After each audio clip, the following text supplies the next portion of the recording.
ان سرد راتوں میں جب تم اپنا گرم بستر چھوڑ کر اس کے سامنے اس کی سب سے لاڈلی عبادت تہجد کے لیے کھڑے ہوتے ہو نا، تو تمہیں دیکھ رہا ہوتا ہے وہ تمہاری ہر دعا، ہر تڑپ سے واقف ہے۔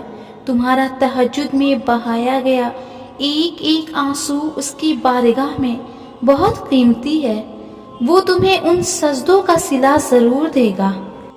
زمانہ لاکھ برا چاہے مگر وہ رب واقف ہے تمہاری جستجو سے، تمہاری ندامت کے آنسو، تمہارا گناہوں پر شرمندہ ہونا وہ سب دیکھ رہا ہے۔ وہ تمہیں سزا نہیں دے رہا، وہ تمہیں آزما رہا ہے۔ اس کی رحمت دیکھو، وہ تمہیں آزمائے گا بھی تو تمہاری ہمت کے مطابق۔ وہ تم کو تم سے زیادہ جانتا ہے، تم نا امید نہ ہونا اس کی رحمت سے۔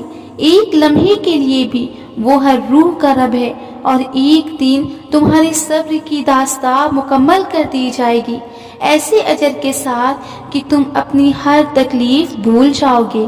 تسلی رکھو، وقت اور حالات ایک جیسے نہیں رہتے ہمیشہ، اس لیے جو آپ کے ساتھ برا کیا ہے وہ شاید آج بہت اچھے حالات میں ہو، مگر حساب وہ بھی دے گا۔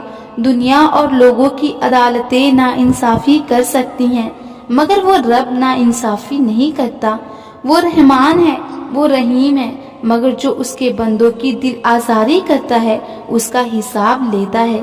تمہارے ساتھ جو جس طرح کی سازشیں کر رہا ہے، تمہیں دھوکہ دے رہا ہے، اس کا حساب رحمان رب پر چھوڑ دو۔ وہ ایک بھی لمحے کی غفلت نہیں کرتا، تمہارے سب بدلے وہ لیتا ہے۔ کہتے ہیں جب ظلم حد سے بڑھتا ہے تو مٹ جاتا ہے، بالکل اسی طرح جب صبر اور ضبط اپنے آخری مقام پر ہو تو اس کا اجر بس ملنے ہی والا ہوتا ہے۔ تم نے کبھی محسوس کیا ہے جب روزے کی حالت میں شدت سے ہمارا حلق سوکھ رہا ہوتا ہے، مغرب کی اذان میں بس کچھ لمحے باقی ہوتے ہیں، پھر اذان کے بعد پہلا گھونٹ بھرتے ہی تم پرسکون ہو جاتے ہو، ایک دم سے تمہاری پیاس مکمل ہو جاتی ہے۔ بالکل اسی طرح جب طویل صبر کے بعد تم اجر پاؤ گے، تم اس صبر کے سفر کی تمام تکلیف بھول جاؤ گے۔ جس کو وہ مل جائے اسے کسی کی طلب نہیں رہتی، وہ اتنا مکمل ہے کسی کو ادھورا رہنے ہی نہیں دیتا۔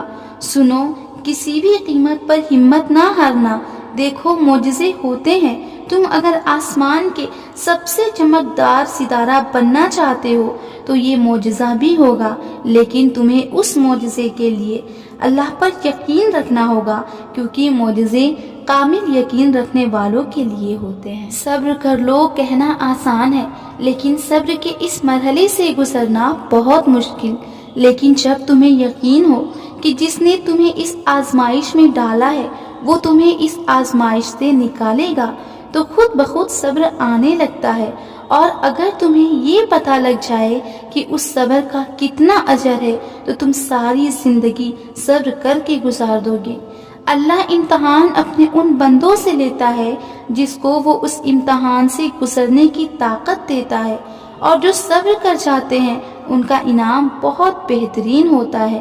چاہے کوئی کتنا بھی گنہگار ہو، بدکار ہو، سب کا رب ایک ہی ہے۔ جو سوچتے ہیں کہ رب گنہگاروں کا نہیں تو تم کیا جانو وہ گنہگار انسان اس رب کا پسندیدہ ہو، کیا پتا اس رب کے آگے اس کا مقام بلند ہو۔ کیوں گمان کرتے ہو کہ سیاہکاروں کی کوئی معافی نہیں، کیا پتا اس سیاہکار کی کوئی ایک ادا رب کو بھا جائے۔